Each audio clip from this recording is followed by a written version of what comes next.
awful event. A place where people come to grandstand and show off with a lot of windy rhetoric. The words of Clive Bates in describing the Conference of the Parties, which is due to convene in The Hague in 2020. At this conference, it was time to talk much more usefully about nicotine, but talking only works if accompanied by listening. I think I'm going to learn a lot more than I'm going to be able to give, said Australian politician Fiona Patten. I'm going to be sucking in a lot more than I'm giving out, and I do inhale myself. A healthy attitude which many here shared, and listeners were left in no doubt of the scale of our challenges, the bad policies, lies, and hostility that tobacco harm reduction faces around the world. In what other realm, wondered David Sweener earlier, do we permit a really deadly product but try to restrict access to safer ones? The death of truth is very real.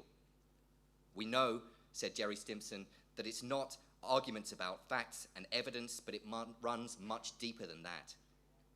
Think of the children, is the politician's refrain, as Evelyn Hondius of Dutch consumer group Akvoda expressed, and as Clive put it, they have used the kids' issue absolutely ruthlessly.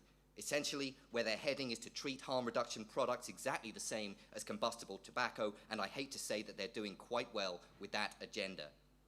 This is a battle we're losing, agreed Saul Schiffman, and losing badly. We're being outplayed in the US. Worldwide, tobacco harm reduction advocates are up against it. Joseph Magero, winner here of INCO's Outstanding Consumer Advocate Award and chair of Africa's Campaign for Safer Alternatives, described ostracization from the public health community, lack of funding, lack of locally applicable research, and, as he put it, the World Health Organization and tobacco-free kids decide in matters of regulation. His challenges are mirrored by those of advocates we heard from Mexico to India, all as 7 million people continue to die annually from smoking-related causes. The good news. As Michael Russell Award winner David Abrams put it, technology means that for the first time in 120 years, we could eliminate the death and disease caused by the cigarette rolling machine, and he said, I believe we will. This cause is bolstered by the work of many heavyweight scientists, and fortunately, this conference has been full of people better equipped to understand their work than I am. We have massive evidence now that giving nicotine to smokers can help them, said Peter Hayek, whose own work showed this year that vaping is nearly twice as effective as NRT in helping smokers quit. Over 130 randomized controlled trials. We have a lot of literature on snus, added Neil Benevitz, and by and large, snus has been shown to be not very harmful.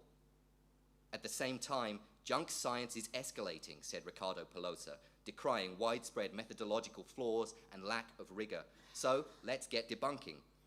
INCO Outstanding Advocate Award winner Konstantinos Varsalinos, owner of GFN's loudest fan base, highlighted how, in the supposed epidemic of US teen vaping, daily use among youth who have never smoked stands at the decidedly non-epidemic level of 0.5%.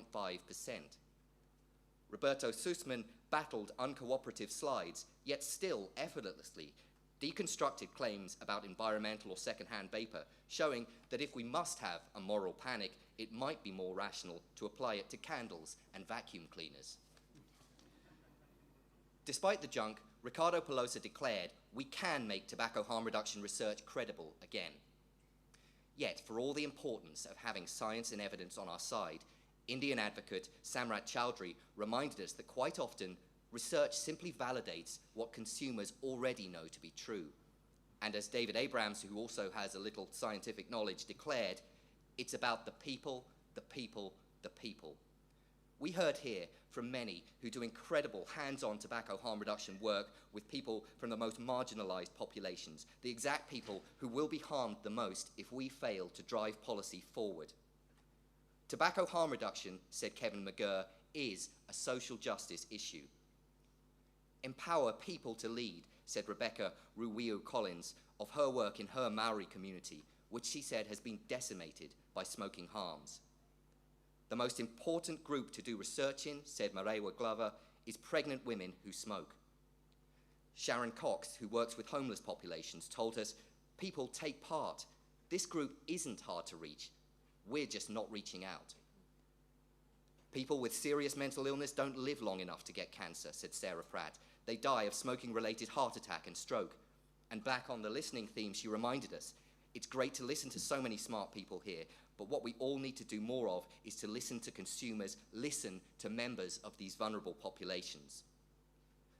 With the clock ticking on far too many lives, there's huge pressure to get our advocacy right. Advocacy tips have included get organized, network, don't be too clever, but communicate your lived experience, and be inclusive. You are not in competition with people on the same side as you. Be advocates for the entire category of non-combustible products rather than highlighting differences between them.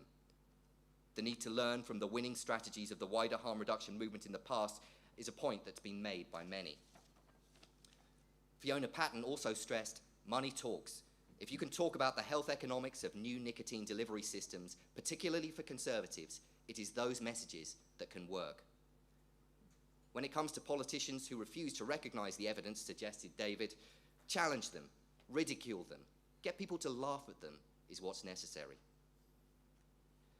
GFN 2019 has not only been a tribute to the hard work of its organizers, but a celebration of the fast-growing scale and of the rich and diverse array of talents of this movement. Just how well can we leverage all of those things in the year ahead? Thank you. Wow.